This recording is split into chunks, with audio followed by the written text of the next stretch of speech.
নারী সংস্কার কমিশন বাতিল ও আওয়ামী লীগকে নিষিদ্ধ সহ ১২ দফা দাবি জানিয়েছে হেফাজতে ইসলাম। শনিবার রাজধানীর সোহরাওয়ার্দী উদ্যানের মহাসমাবেশ থেকে এসব দাবি ঘোষণা করা হয়। পাশাপাশি নতুন 2টি কর্মসূচি ঘোষণা করেছে হেফাজতে ইসলাম। 23শে মে বাদ জুম্মা দাবি আদায়ে বিক্ষোভ মিছিল করবে সংগঠনটি। বিস্তারিত জানাচ্ছেন সাজিদ হিটলার। মহাসমাবেশ ঘিরে ফজরের নামাজের পর থেকেই সোহরাওয়ার্দী উদ্যানে দেশের বিভিন্ন প্রান্ত থেকে আসতে থাকে হেফাজতে ইসলামের নেতাকর্মীরা। সকাল 9টার দিকে শুরু হয় মূল আলোচনা। প্রথমেই বক্তব্য রাখেন 2013 সালে মতিঝিলের শাপলা চত্বরে পুলিশের গুলিতে নিহত একজন শহীদের পিতা। তিনি তুলে ধরেন ওই দিনের নির্মম ঘটনা। এরপর সারা দেশের বিভিন্ন জেলা পর্যায়ের নেতারা আওয়ামী সরকারের নির্যাতনের বর্ণনা করেন। সবার বিচার চাই, আমার ছেলের সহ না সমস্ত আলেমের পক্ষ হইতে আমি আল্লাহর কাছে আপনার কাছে দাবি জানালাম। হেফাজতের মামলাগুলো জমা নেওয়ার পরও গরিমিজি করা হচ্ছে।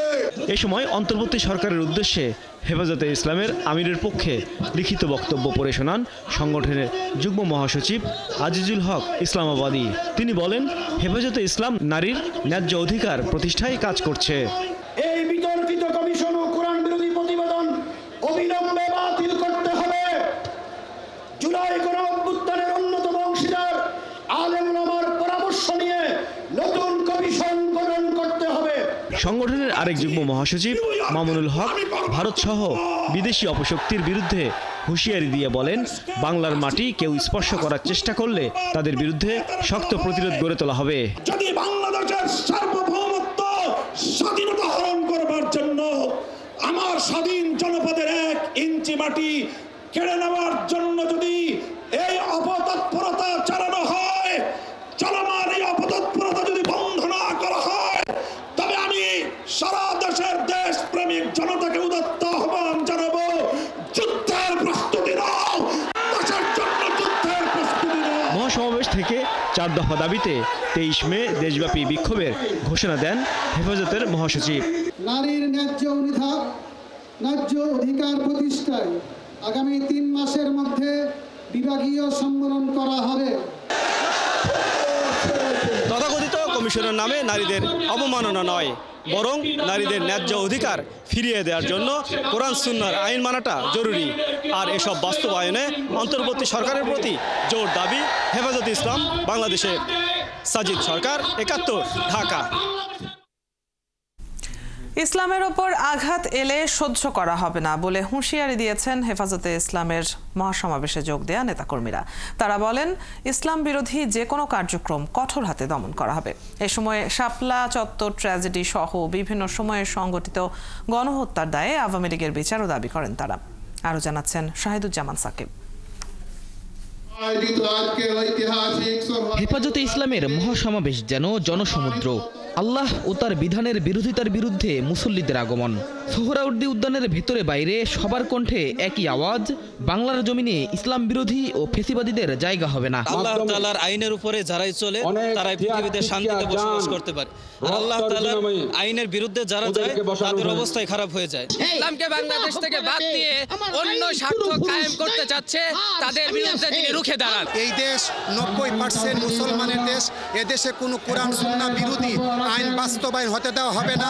বাংলাদেশের মানুষ দিল্লির জিঞ্জির ছিন্ন করেছে আমেরিকার গোলামি করার জন্য নয়। আমাদের বাংলার জমিনে কোরআন হাদিসকে নিয়ে কোনো কটূক্তি চলবে না এবং ইসলামী বিধিবিধান ব্যতীত কোনো বেআইনি বিধিবিধান এই দেশে কায়েম হবে না ইনশাআল্লাহ।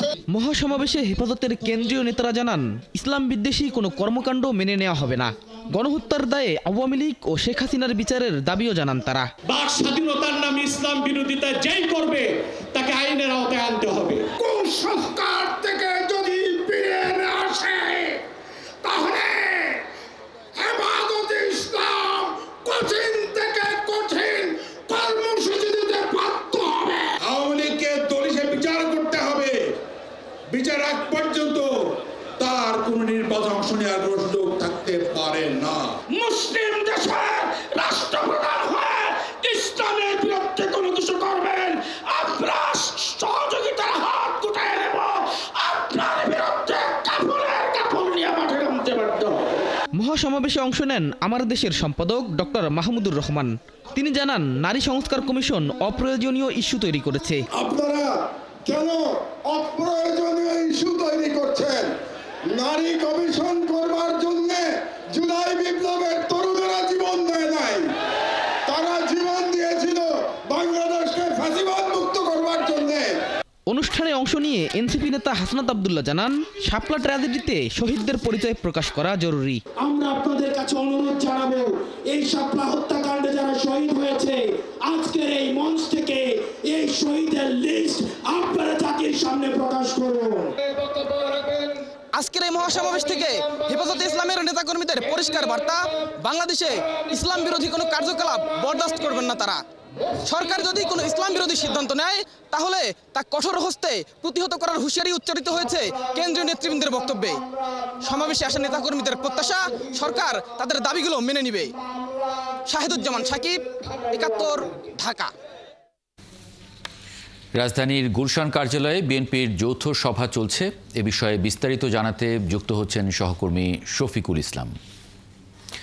শফিকুল, সভায় কি কি বিষয় নিয়ে আলোচনা হচ্ছে, সঙ্গে একটু জানাবেন যে নেতারা আসলে কি বলছেন, বিশেষ করে খালেদা জিয়ার ফেরার বিষয় নিয়ে ব্রিফ করা হতে পারে কিনা?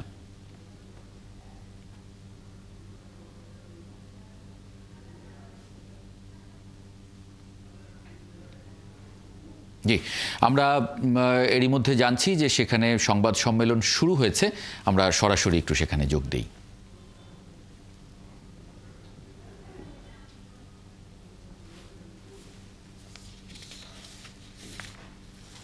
জি, আমরা যেমনটি জানছিলাম, লন্ডনে উন্নত চিকিৎসা শেষে দেশে ফিরছেন বিএনপি চেয়ারপারসন বেগম খালেদা জিয়া।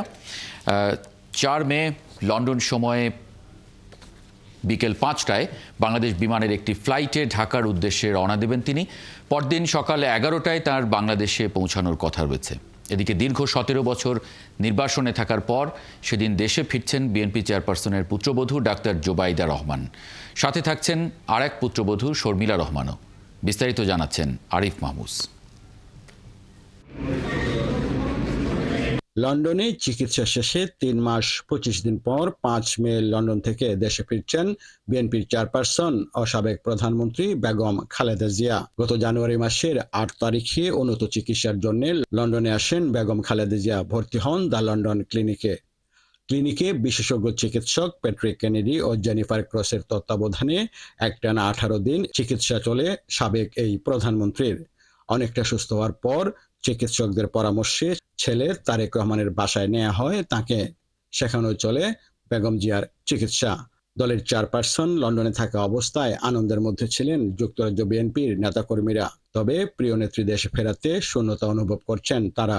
এতদিন আমরা যদিও ওনার চিকিৎসা, কিন্তু আমরা একটা আনন্দের মধ্যে ছিলাম যে আমাদের নেত্রী আমাদের সাথে আছেন, কিন্তু আমরা যুক্তরাজ্য বিএনপি আমরা এখন শূন্যতা ফিল করছি বা করব এখন থেকে, যে আমাদের নেত্রী, আমাদের মা, মাদার অফ ডেমোক্রেসি, এখন উনি বাংলাদেশে ফিরে যাচ্ছেন।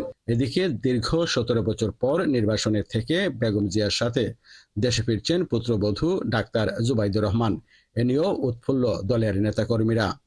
আমরা সুশৃঙ্খল ভাবে এয়ারপোর্টে যাব, আমরা সুশৃঙ্খল ভাবে দাঁড়িয়ে থাকবো। আমরা মা বেগম খালেদা জিয়ার জন্য দোয়া করব এবং আমরা এখানে বিদায় দেওয়ার জন্য সবাই দাঁড়িয়ে থাকবে। বিএনপির চেয়ারপারসনের দেশ যাত্রায় সফর সঙ্গী হবেন আরেক পুত্রবধূ ও যুক্তরাজ্য বিএনপির সভাপতি এমি মালিক, সাধারণ সম্পাদক কয়সর এম আহমেদ। উন্নত চিকিৎসা শেষে দেশে ফিরছেন বেগম খালেদা জিয়া। প্রিয় নেত্রীর আগমনের অপেক্ষায় দলের কোটি কোটি নেতাকর্মী গুনছেন অপেক্ষার প্রহর। সবার প্রত্যাশা দেশে ফিরে হাল ধরবেন দলের গণতন্ত্র ও গণতন্ত্রকামী মানুষের, পালন করবেন দলের নেতাকর্মীদের অভিভাবকের ভূমিকা। আরিফ মাহফুজ, ৭১, লন্ডন। দর্শক, রাজধানীর গুলশান কার্যালয়ে বিএনপির যৌথ সভা শেষে ব্রিফিংয়ে এই মুহূর্তে কথা বলছেন দলটির মহাসচিব মির্জা ফখরুল ইসলাম আলমগীর। আমরা সরাসরি চলে যাচ্ছি সেখানে। ফ্যাসিস্ট হাসিনা সরকারের মিথ্যা মামলায় তাকে কারাগারে পাঠিয়ে তাকে নির্যাতন করে তাকে অত্যন্ত অসুস্থ করে ফেলা হয়। আপনারা জানেন যে তার যে অসুখ হয়, সেই অসুখে আমরা এখানে স্থানীয়ভাবে তার চিকিৎসকরা চিকিৎসা করেন এবং বাইরে থেকেও জানেন আমেরিকার জন হপকিন্স হসপিটাল থেকে চিকিৎসকরা এসেছিলেন এবং তার চিকিৎসা তারা এখানেও করেছেন। পরবর্তীকালে এই ছাত্র জনতার অভ্যুত্থানের পরে তার মুক্তির পরে তিনি যুক্তরাজ্যে গিয়ে তার চিকিৎসা উন্নত চিকিৎসা হয়েছে, তিনি সেখান থেকে ফিরে আসছেন। আমি এই কথাটার জন্য জোর দিয়ে বলতে চাই যে এই মহাদেশে দেশনেত্রী বেগম খালেদা জিয়ার মতো এইরকম ত্যাগ স্বীকার করা গণতন্ত্রের জন্য এরকম নারী নেত্রী আমরা অবশ্যই খুব একটা চোখে আমাদের পড়ে না। তিনি আমাদের কাছে অত্যন্ত প্রিয় শুধু নন, তিনি আমাদের একজন অত্যন্ত বড় সম্পদ। এই দেশের মানুষের কাছে তাদের অধিকার আদায়ের লড়াইয়ে, গণতন্ত্রকে প্রতিষ্ঠার ক্ষেত্রে, স্বাধীনতা সার্বভৌমত্বকে রক্ষার ক্ষেত্রে তিনি হচ্ছেন আমাদের সেই আলোকবর্তিকা, যাকে সামনে রেখে আমরা লড়াই সংগ্রাম করি সবসময়। এবং এর মধ্যে দেখেন তার যে দূরদৃষ্টি, জনগণের প্রতি তার যে ভালোবাসা, সেই ভালোবাসার নজির তিনি দিয়েছেন। যে ছাত্র জনতার অভ্যুত্থানের পরে যখন আমরা একটা সভা করেছিলাম আমাদের পার্টি অফিসের সামনে, সেখানে তিনি হাসপাতাল থেকে মাত্র 2 মিনিটের একটা বক্তব্য দিয়েছিলেন। সেই বক্তব্যে তার যে বক্তব্য, তার স্টেটমেন্ট সুলভ যে নেতৃত্ব, সেখানে চলে আসে এবং জনগণের প্রতি ভালোবাসা, সেই ভালোবাসার প্রকাশ পায়। তিনি পরিষ্কার করে বলেছিলেন যে আমরা অনেক ত্যাগ স্বীকার করেছি, প্রাণ দিয়েছে আমাদের মানুষেরা, কারা নির্যাতিত হয়েছেন। আজকে আমরা স্বাধীন হয়েছি, মুক্ত হয়েছি, কিন্তু আমরা কোনো প্রতিহিংসা বা প্রতিশোধের আমরা জায়গা বেছে নেব না এবং আমরা ভালোবাসার মাধ্যমে পরস্পর সহযোগিত একটা হৃদয়তা সৃষ্টি করে আমরা আমাদের দেশকে সামনের দিকে এগিয়ে নিয়ে যাব এবং সেটাও তিনি বরাবরই বলে এসেছেন। আজকে সেই নেত্রী ফিরে আসবেন। স্বাভাবিকভাবে আমাদের মধ্যে প্রচণ্ড আবেগ আছে। প্রতিটি দেশপ্রেমিক মানুষ আজকে তারা অত্যন্ত উৎসাহিত, উজ্জীবিত যে তাদের প্রিয় নেত্রী দেশে ফিরে আসবেন এবং তাকে প্রপার অভ্যর্থনা জানানো এটা আমাদের নৈতিক দায়িত্ব। শুধু বিএনপি নয়, সারা দেশের মানুষ আজকে তাকে সেই অভ্যর্থনা জানাতে প্রস্তুত হয়ে আছে। আমরা কিছুক্ষণ আগেই আমাদের দলের একটা যৌথ সভা করেছি, আমাদের ঢাকা সিটি, 2 দক্ষিণ এবং উত্তর, একই সঙ্গে আমাদের অঙ্গ সংগঠনগুলোর নেতৃবৃন্দকে নিয়ে যেন আমরা একটা শৃঙ্খলার মধ্য দিয়ে জনগণ যেন তাকে অভ্যর্থনা জানাতে পারেন, সেই ব্যবস্থাটা আমরা গ্রহণ করছি। ইতিমধ্যে গতকালও আমরা এটা নিয়ে বসেছিলাম, প্রশাসন এবং আমাদের ভারপ্রাপ্ত চেয়ারম্যান মহোদয়ের সঙ্গে আমাদের আলোচনা হয়েছে, তিনি পরামর্শ দিয়েছেন। আমরা আশা করছি যে আগামী 5 তারিখে দেশনেত্রী বেগম খালেদা জিয়া একটি বিশেষ বিমানে, সম্ভবত সেটা আমরা যেটা আশা করছিলাম যে বিমানে তিনি গেছেন, অর্থাৎ আপনার কাতারের রয়্যাল অ্যাম্বুলেন্স, সেই অ্যাম্বুলেন্সের ফ্লাইটেই তিনি আমাদের দেশে, আমাদের মাঝে আবার ফিরে আসবেন। সময়টা আমরা নিশ্চিত করে বলতে পারছি না, কারণ এই সময়টা নির্ভর করবে আপনার বিভিন্ন বিষয়ের উপরে। এটা যদি আজকে রাত্রের মধ্যে আমরা নিশ্চিত হই, নাহলে কাল হই, যখনই আমরা নিশ্চিত হব আমরা আবার আপনার গণমাধ্যমের মাধ্যমে সেটাকে জনগণের কাছে পৌঁছে দেবো, আপনাদের সকলের কাছে পৌঁছে দেবো। তো আমাদের দলীয় নেতাকর্মীদের কাছে আমাদের আবেদন থাকবে যে তারা অত্যন্ত শৃঙ্খলা সহকারে রাস্তার 2 ধারে কোনো যানজট সৃষ্টি না করে তারা তাদের নেত্রীকে, এই মহান নেত্রীকে তারা অভ্যর্থনা জানাবেন।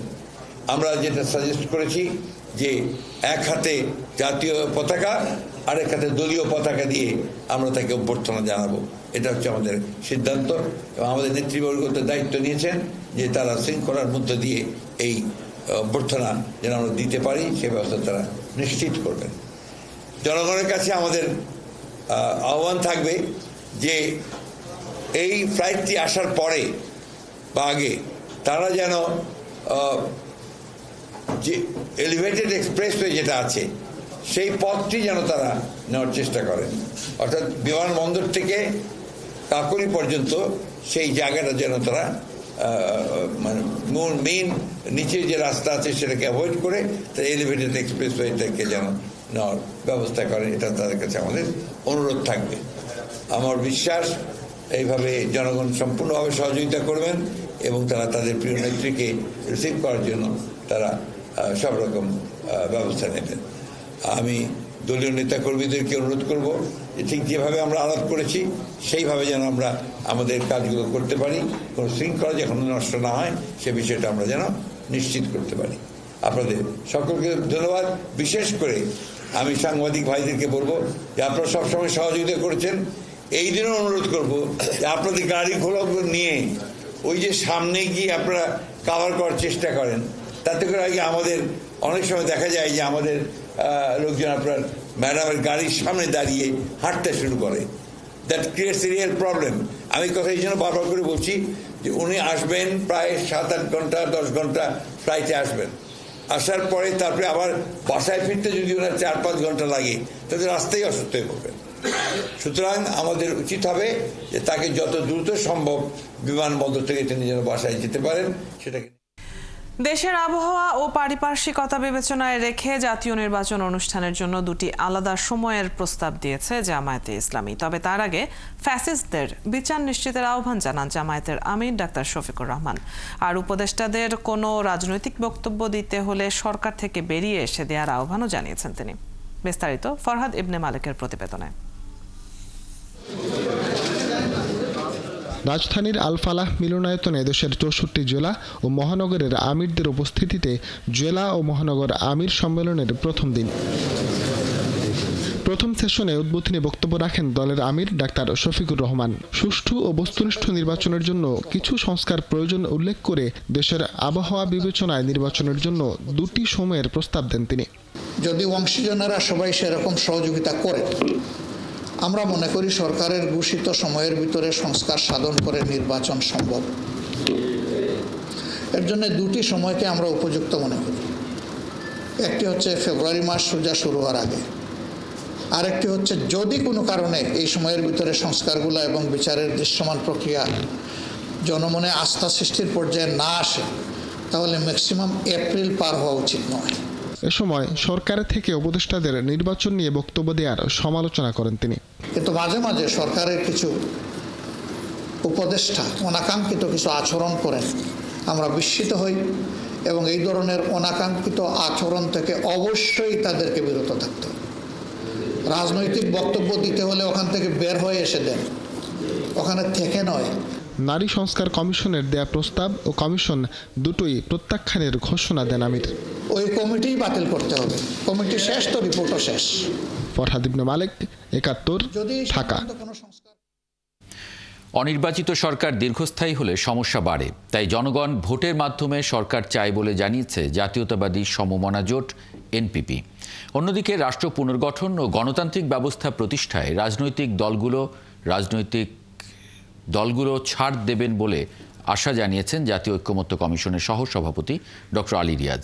আরও জানাচ্ছেন শাহনাজ শারমিন। রাষ্ট্র সংস্কারের সুপারিশ নিয়ে রাজনৈতিক দলগুলোর সাথে ধারাবাহিক সংলাপ করে আসছে জাতীয় ঐক্যমত্য কমিশন। সেই ধারাবাহিকতায় শনিবার সকালে জাতীয় সংসদের এলডি হলে জাতীয়তাবাদী সমমনা জোট এনপিপির সঙ্গে বৈঠকে বসে কমিশন। 166 প্রস্তাবের মধ্যে এনপিপি 112টা একমত, 26টায় দ্বিমত এবং 28টায় আংশিক একমত হয়েছে বলে জানান দলের চেয়ারম্যান ফরিদুজ্জামান ফরহাদ। সংলাপের শুরুতে এনপিপি নেতা অন্তর্বর্তী সরকারের উদ্দেশ্যে বলেন, একটি অনির্বাচিত সরকার যদি দীর্ঘ সময় থাকে তাহলে বিভিন্ন সমস্যা সৃষ্টি করে, তাই জনগণের ভোটে আগে সংসদ নির্বাচন দিতে হবে। একটা অনির্বাচিত সরকার যদি দীর্ঘ টাইম থাকে এটা বিভিন্ন সমস্যা সৃষ্টি করে। আপনি এমন একটা ভোটের ব্যবস্থা করে দেন যাতে মানুষ বলতে পারে যে দীর্ঘ 15 বছর পর আমরা এমন একটা ভোট দিতে পেরেছি, আমার ভোটের প্রতি কেউ জোর করতে পারেনি। এ সময় ঐক্যমত্য কমিশনের সহসভাপতি গণতান্ত্রিক ব্যবস্থা প্রতিষ্ঠায় রাজনৈতিক দলগুলোর কাছ থেকে ছাড় পাওয়ার আশা জানিয়ে বলেন, 6 মাসের মধ্যে জাতীয় সনদ তৈরি করতে চায় তারা। আমরা এটা আশা করি যে জাতীয় স্বার্থে রাষ্ট্র পুনর্গঠনের প্রশ্নে গণতান্ত্রিক ব্যবস্থা প্রতিষ্ঠার জন্য প্রত্যেকেই যার যার অবস্থান থেকে যেমন কথা বলবেন, প্রত্যেকটি দল জোট তাদের অবস্থানের কিছুটা ছাড় দিতেও প্রস্তুত থাকবেন। গণতান্ত্রিক আন্দোলনে অংশগ্রহণকারী হিসেবে ভূমিকা রেখেছেন, আমরা আশা করি যে সেই ভূমিকা আপনাদের অব্যাহত থাকবে। কমিশনের সাথে দীর্ঘ 3 ঘন্টার বৈঠক শেষে জোটটির প্রধান ফরিদুজ্জামান ফরহাদ মানবিক করিডোর যে শেষ পর্যন্ত সামরিক করিডোরে পরিণত হবে না তার নিশ্চয়তা কে দিয়েছে বলেও প্রশ্ন রাখেন। দেশের সাথে একটা বৈদেশিক চুক্তি হতে হলে তো নির্বাচিত পার্লামেন্ট সরকার থেকে করতে হবে। ইভেন কি এই যে আমরা যারা পলিটিক্যাল পার্টি আছি তাদের সাথে আলোচনা না করে এটা করলো। এটা যে মানবিক করিডোর, এটা যে সামরিক করিডোর পরিণত হবে না, এটা কে বলতে পারে? এ পর্যন্ত 22টি রাজনৈতিক দলের সাথে প্রথম পর্যায়ের সংলাপ শেষ করেছে জাতীয় ঐক্যমত্য কমিশন। শানা শারমিন, ৭১, ঢাকা। বিগত 16 বছরে বাংলাদেশে সাংবাদিকতা পথভ্রষ্ট হয়েছে বলে মন্তব্য করেছেন প্রেস সচিব শফিকুল আলম। তিনি বলেন, এখন গণমাধ্যমে প্রাণবন্ত পরিবেশ ফিরিয়ে আনতে কাজ করছে সরকার। এছাড়া দেশের সব রাজনৈতিক দলের অনলাইন ফ্যাক্ট চেকিং ব্যবস্থা থাকা দরকার বলেও মত দেন তিনি। আরও জানাচ্ছেন নজরুল ইসলাম। বিশ্ব গণমাধ্যম দিবস উপলক্ষে শনিবার বিকেলে BJIM আয়োজিত রাজধানীর আলিয়াস ফ্রান্সেস দা ঢাকায় গণমাধ্যমে নানা দিকের কথা তুলে ধরা হয়। সভায় অন্তর্বর্তী সরকারের প্রধান উপদেষ্টা প্রেস সচিব শফিকুল আলম গণমাধ্যম কর্মীদের চাকরির প্রেক্ষাপট তুলে ধরেন। একই সঙ্গে গণমাধ্যমে প্রাণবন্ত পরিবেশের জন্য সরকার কাজ করছে বলে জানান তিনি। কোনো পত্রিকা আমরা শাটডাউন করব না, কাউকে ব্লক করব না, কারো অনলাইনে কেউ কোনো ব্লক হবে না, কারো চাকরি আমরা আমাদের কারণে কারো চাকরি টার্মিনেশন হবে না, আমরা কাউকে চাকরি দিব না। এই যে আমাদের কোনো ইন্টারফিয়ারেন্স আমাদের মিডিয়া ল্যান্ডস্কেপে থাকবে না। এছাড়াও দেশের আইনি ব্যবস্থার কথা তুলে ধরেন প্রেস সচিব। সেই সঙ্গে রাজনৈতিক দলগুলোর ফ্যাক্ট চেকিং ব্যবস্থা থাকা দরকার বলেও মনে করেন তিনি। আমাদের লিগ্যাল সিস্টেমটা খুবই দুর্বল, সেটা নিয়ে আমরা কাজ করছি। 53-54 বছর হয়ে গেল আমরা একটা ইন্ডিপেন্ডেন্ট প্রসিকিউশন সিস্টেমই আমরা করতে পারি নাই। প্রত্যেকটা পলিটিক্যাল পার্টির নিজস্ব ফ্যাক্ট চেকিং ইউনিট থাকা উচিত। এদিকে প্রেস কাউন্সিলের নানা বিষয়ে কথা তুলে ধরা হয় আলোচনায়। একই সঙ্গে খুব শিগগিরই সাংবাদিকদের জন্য 3 বছর মেয়াদী অ্যাক্রেডিটেশন ব্যবস্থা করা হবে বলে জানান শফিকুল আলম। খুবই শিগগিরই আমরা এই সবাইকে আমরা অ্যাক্রেডিটেশন কার্ড নতুন করে দিব। আমরা সবার জন্য সময় আনছি। আগে একটা পার্মানেন্ট ছিল, আর একটা ছিল হলো টেম্পোরারি। আমরা পার্মানেন্ট 3 বছরের জন্য সবার জন্য আনছি, আর যারা ওয়ার্কিং জার্নালিস্ট তাদের জন্য আনছি। বিগত 16 বছর দেশের সাংবাদিকতা ব্যর্থ হয়েছে মন্তব্য করেন প্রেস সচিব। গভর্নমেন্টের তরফ থেকে আমরা কারো মুখ বন্ধ করছি না, আমরা কারো চাকরির বিষয়ে আমরা কোনো করছি না। নজরুল ইসলাম, ৭১, ঢাকা। অবশেষে র্যাবের জালে ধরা পড়ল শীর্ষ সন্ত্রাসী সুব্রত বাইনের ঘনিষ্ঠ সহযোগী মাহফুজুর রহমান বিপু ওরফে শুটার বিপু।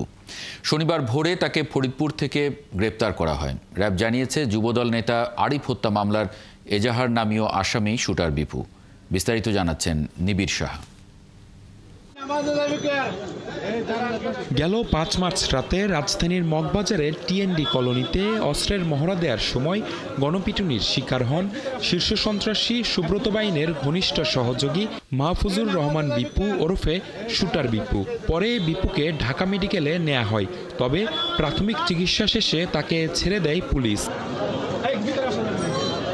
গণপিটুনির পর 19 এপ্রিল হাতিরঝিল এলাকায় মাথায় গুলি করা হয় যুবদল নেতা আরিফ সর্দারকে। 2 দিন চিকিৎসাধীন থাকার পর মারা যান তিনি। এ ঘটনায় 10 জনের নাম উল্লেখ করে হাতিরঝিল থানায় মামলা দায়ের করে নিহতের পরিবার। সেখানেও আসে বিপুর নাম। মামলার এজাহারে 3 নম্বর আসামি মাহফুজুর রহমান বিপু। এরপর থেকেই পলাতক ছিলেন সুব্রত বাইনের এই ঘনিষ্ঠ সহযোগী। অবশেষে সে ধরা পড়েছে র্যাবের জালে। শনিবার ভোররাতে র্যাব 3 ও র্যাব 10-এর যৌথ অভিযানে ফরিদপুরের মধুখালী থেকে গ্রেপ্তার করা হয়েছে শুটার বিপুকে। বিষয়টি নিশ্চিত করেছেন র্যাবের ঊর্ধ্বতন কর্মকর্তারা। বিপুর বিরুদ্ধে আলোচিত মুরগি মিলন হত্যা ও অস্ত্রসহ প্রায় 10টি মামলা রয়েছে রাজধানীর বিভিন্ন থানায়। বিধান অনুযায়ী বিপুকে আদালতে হাজির করবে পুলিশ। নিবিড় সাহা, ৭১, ঢাকা। অস্ট্রেলিয়ার কেন্দ্রীয় সরকারের নির্বাচনে লেবার প্রধানমন্ত্রী অ্যান্থনি আলবানিজ সংখ্যাগরিষ্ঠতা নিয়ে জয়ী হয়েছেন। শনিবার বিরোধী নেতা পিটার ডাটনকে হারিয়ে জয় পেয়েছেন তিনি।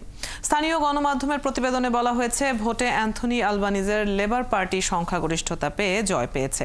আলবানিজ বলেন, বিশ্বব্যাপী অনিশ্চয়তার এই সময়ে অস্ট্রেলিয়ানরা আশাবাদ এবং দৃঢ় সংকল্পকে বেছে নিয়েছেন। এবারের নির্বাচনে রক্ষণশীল প্রতিদ্বন্দ্বী পিটার ডাটনকে ট্রাম্পের মতো একজন রক্ষণশীল নেতা হিসেবে তুলে ধরেছে লেবার পার্টি। তাতেও সফল হয়েছে আলবানিজের দল। এর আগে দেশটির স্থানীয় সময় শনিবার সকাল 8টায় ভোট গ্রহণ শুরু হয়েছে। এবারের নির্বাচনে ভোটারের সংখ্যা ছিল 1,80,00,000। এবারের নির্বাচনে জীবনযাত্রার ব্যয় ছিল মূল আলোচ্য বিষয়। এছাড়াও আবাসন ও স্বাস্থ্যসেবাও ছিল আলোচনায়।